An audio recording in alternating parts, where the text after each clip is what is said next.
It all goes downhill from now. So, but thanks for making it out today. I think there'll be Christmas parties. There was a lot of noise outside my hotel room last night, so I don't know if any of you guys, but it was. I appreciate you taking the time today. Today I want to chat about education. I'm probably an unlikely person to talk about education, which I'll chat about in a moment. So I want to kind of break up into three today. I guess my non-traditional education journey personally, just some insights that when assuming the next challenge of my life and getting back involved in education that I reviewed. And lastly, I guess some innovation that we're trying to bring to education as well. So just starting off, personally, I grew up 40 minutes outside of Melbourne in a place called Eltham. I was, go Eltham. It was an orchard back then. And I was, fair to say, a pretty average student. I just snuck through high school. I loved sport, and I was very, very social person at that stage as well. And probably education didn't really resonate with me in some of the areas. And today I want to also talk about that I believe heavily in university and TAFE, so I'm definitely not education bashing today. I went through school, just scraped through, I think I got 49%, and then my mum and dad grew up in small businesses. They worked at markets of all things, so every Sunday I would go to the market, Saturday, get up at 3 o'clock. I just remember being in the fetal position in bed, mum and dad trying to take the covers off me, saying it's time to get up. But that work ethic of working from 3 in the morning to 8, 9 at night when you're that young was a really great thing, and I think something that I've got 3 girls now that I think is such an important thing that could be missed these days, is just kind of creating that resolve. Went through school and then was like, I don't know what I'm going to do. So I actually went to this bloke, bought some sunglasses of all things, as you do when you kind of finish school. Bought them for $3. Me and a mate got the Commodore station wagon. We drove around Victoria selling sunglasses at all the agricultural beach festivals. Bought them for $3, sold them for $10. Pretty much drank most of the profits at that stage, but saved enough money up to go overseas, which was probably one of the things which I think is almost mandatory, I think, for young people. It was the biggest defining moment in my life. I went over there, my friends were still going to the Lower Plenty pub, probably on the pub tab, having a bit of a crack, and I went overseas and just saw this whole new world with Camp America, and my perception of what things changed, and I had to rely on myself and gave a lot of resilience around that. I then chased my then girlfriend overseas, now wife, 21 years later, 3 kids, so it worked. It was a big bet that I took, and it worked. I don't know what she would say about that, but we've got 3 kids to prove that it has worked. Well, it's, yes. So then came back, and then my mum was a covert loss prevention officer. She used to apprehend shoplifters. So there's a few nervous people moving in their seats here at the moment. And she used to tell me all these war stories, and I thought, well, this is my entree in education. I thought if big businesses were losing so much money, what are small businesses losing? So I started writing a course on how to reduce shoplifting. And then there's big moments in life, the big kind of sliding door defining moments. And I was doing these courses for Chambers of Commerce, and then I cold called Franklin Supermarkets and spoke to their estate manager and said, look, I can provide education for all your staff on how to reduce shoplifting. He said, fantastic. He said, well, why don't I meet you at your office and we can have a chat about it? And I was in my pyjamas in mum's spare room. I thought possibly not the way to go. So with any kind of self-decent company, I met him at the Greensborough Food Court, which we sat down, and I think at that stage he got past that. I'm not sure how he did it, but he asked me a very big question. The question was, do you provide covert loss prevention officers? Of which I said, yes. And then at that stage, what happens when you get yourself into trouble? You ring Mum. So I rang Mum and I said, Mum, look, we've just won a contract with Franklin's. She worked at Coles supermarkets doing the apprehending shoplifters, did this PowerPoint presentation that was gold, and recruited all her friends to start working for national loss prevention. And within 2.5 years, it was my university. We grew to nearly 300 team members. We looked after most major retailers and went into uniform security as well. So I'm 25, I've got these staff, I haven't really done an education, having some bowel issues with stress, and coffee helped. That's when I discovered coffee. It's a bit of a note there, and jogging. And then then grew that business and got to a stage where cash flow was an issue. Mum was unbelievable, and she mortgaged her house. It was a very modest house. I mean, it's 350 kind of K house. Mortgaged her house for me, and just because it was working at that stage. But I just had these kind of like illusions of Mum in a cardboard box, and I just thought, it's time. So I sold the business to Wilson Parking, so it's now Wilson Security back then. So that was my university degree. Post that, I thought I was 6'5", and you know, I'm 6'3", 6'5", and bulletproof at that stage. And so I went out there, and what I quickly found out is that I didn't have enough tools on my tool belt. I'd been able to maybe squeeze the lemon dry of the skills that I had, and that's where education really comes in. But what I needed was on-demand learning and some agile learning for skills that I needed now. So I guess the next big moment for me is I went to MIT in the US, which was an entrepreneurial course, which was for 7 days a year, which was one of the most phenomenal experiences, and an experience that I still do today. I've done it for the last 8 or 9 years, where I've gone to MIT for 3 years, Stanford for a year, McGill in Montreal. I went to Austin last year, and I just, you know, it's almost like this on-demand learning, getting the skills that I need, you know, when I needed it. So I came back and thought about, you know, what am I going to do next? And in MIT, I learned some really valuable lessons. The first one was, it takes the same amount of effort to play big that it does to play small, right? And so, you know, all those efforts that you have in smaller businesses are often the same challenges that you're having in big businesses. The other thing I learned was a grape swallowing a watermelon, right? Which was about how to leverage debt and finances responsibly to be able to grow your business. So these are the kind of tactile skills that I learned. So I came back and I thought, okay, then this is my chance. I felt like I was like a kind of top round draft pick, but really just hadn't played enough games or really kind of fulfilled my potential. Being a bit egotistical, I could see a lot of my friends kind of doing some stuff in the entrepreneur groups, and I thought, right, this is my chance. So for when I started Franklin Scholar, with that motto, I recruited the ex-federal treasurer onto my board when starting Franklin Scholar. It took me 7 coffees and just persistence.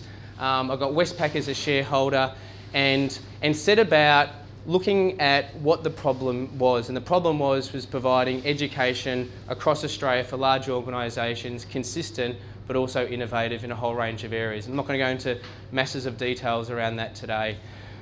So that journey was an absolutely interesting journey for me. I guess I learnt a lot through that process. We grew in 3 years to 25,000 participants around Australia.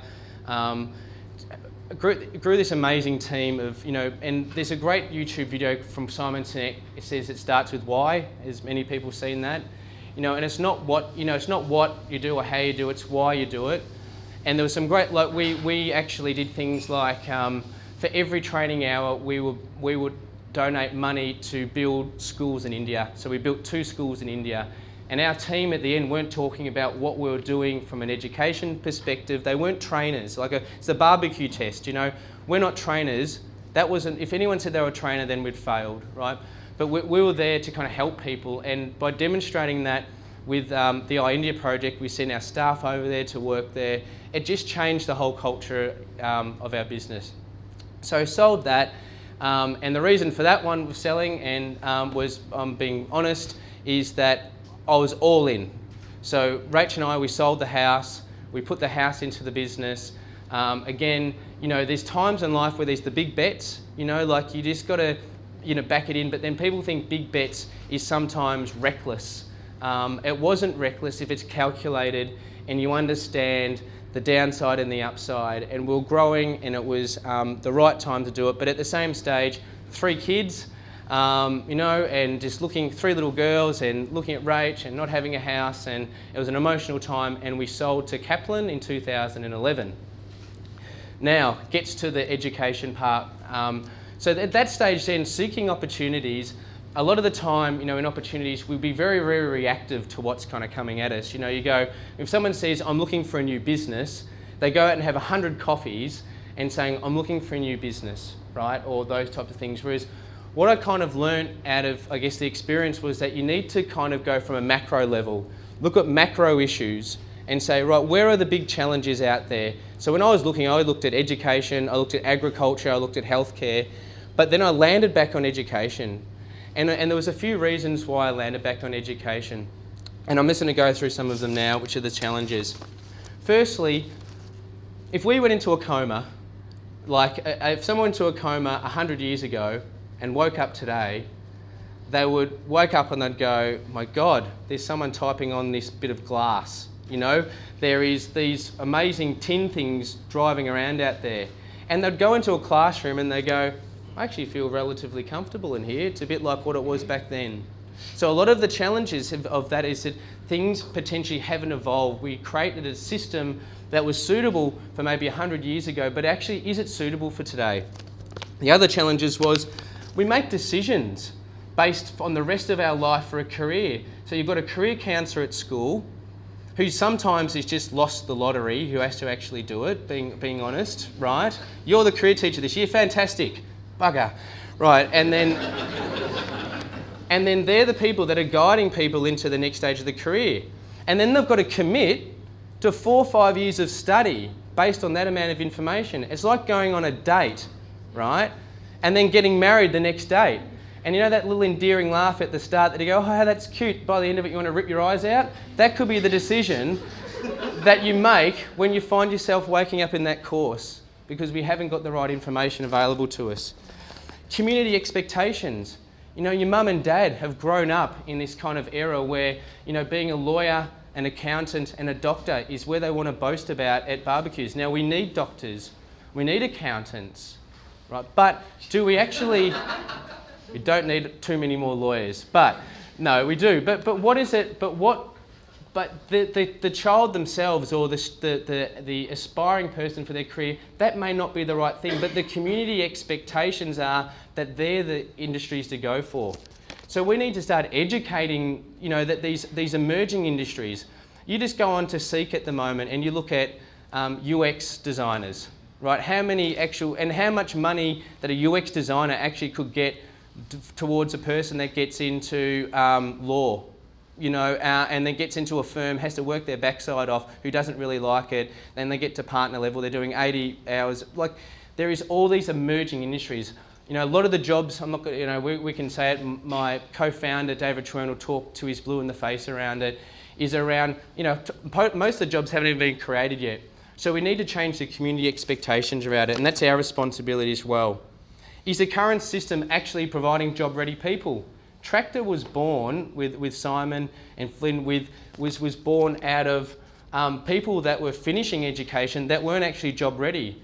So Tractor actually, you know, for all intents and purposes, was a finishing school trying to get industry were coming in and saying, we need to actually upskill these people to get them right for business. So is education actually serving the purpose of what it's there to do? And I guess the other one is accreditation just an accredited sausage factory? You know, like, is accreditation losing its currency?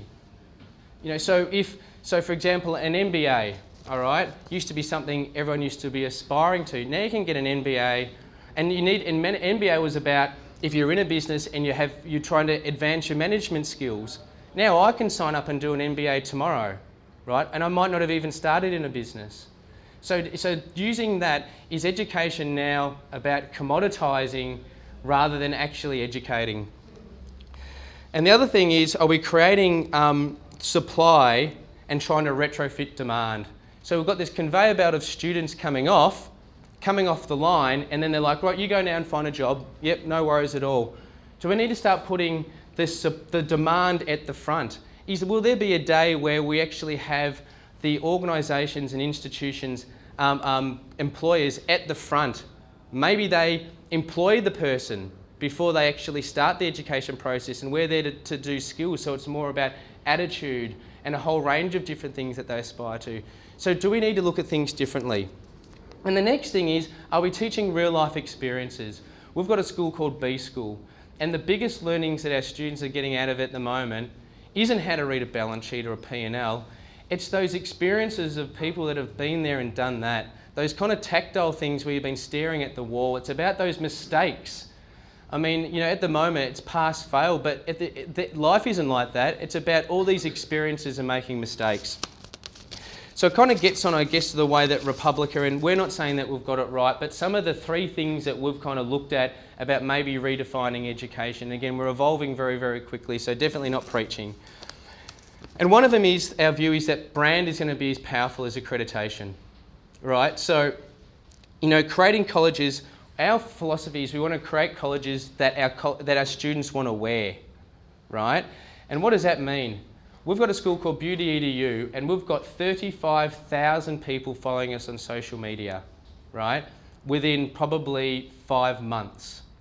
And you go, well, why would a college want to try and build their brand in that way? Well, our students want to wear the tote bag. They're the ones telling their fellow students the experience that they're having. But what has happened is all the employers are hearing about this brand, right? So we have to deliver what we promise.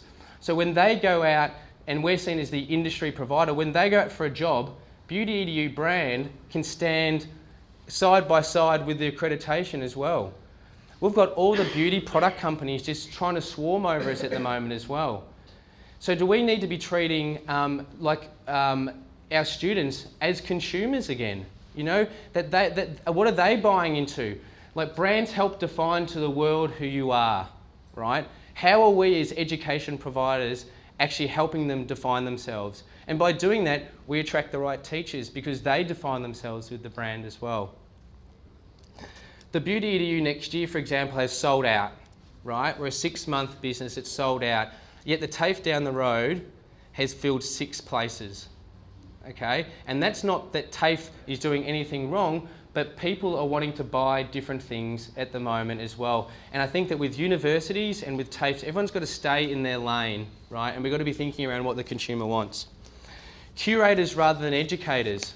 You know, this kind of place where we sit in the middle, we know everything, and we're going to tell everybody, we know everything horizontally about everything. I'm not too sure about that. I definitely don't know hardly, I only know little slithers of bits of things, but the slither I know, I can help transfer that out.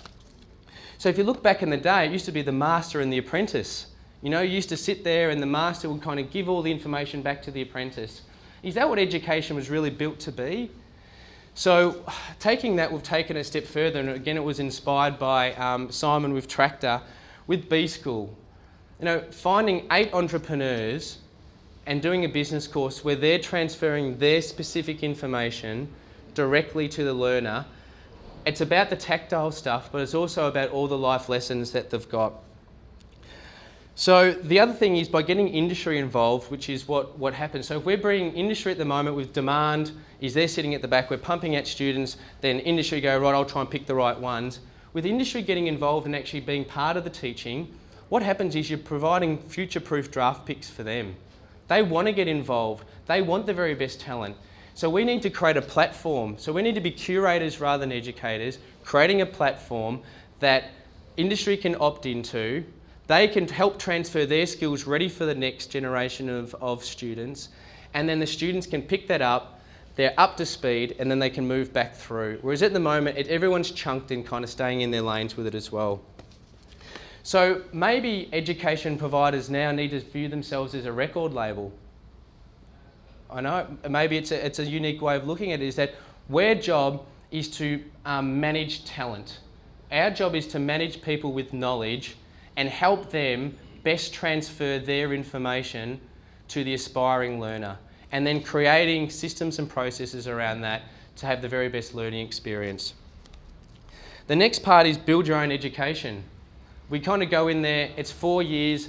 You might say, you know what, 2 years of that was really interesting, but geez, that class is just not what I needed. Or we're trying to professionally develop ourselves at the same time, and you're saying, right, I just need those skills right now.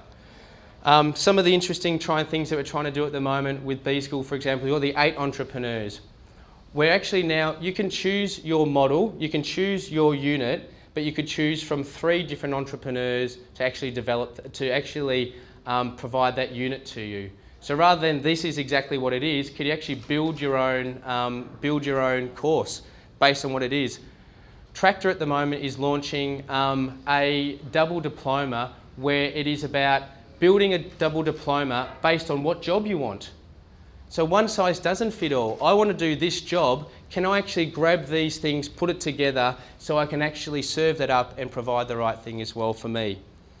Education on demand. I mean, are we actually, the life cycle of education, we front end everything. Is it more of a degustation?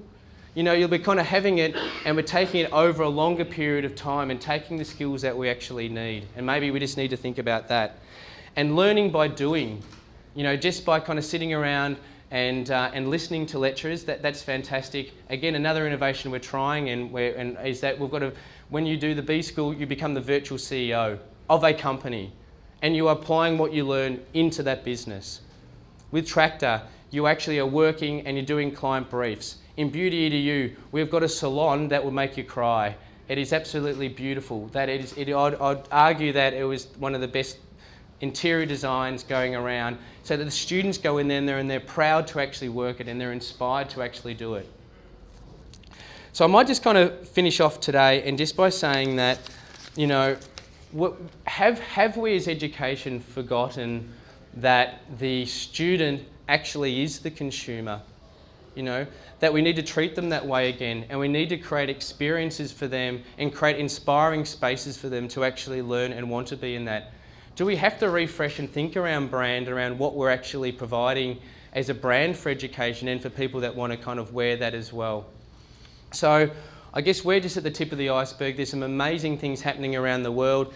General Assembly, which I know do some stuff here with the hub, obviously. There's some Hyper Island out there, 99U, which are out there as well. These are all players that are non-accredited. We're still very risk adverse in Australia as well.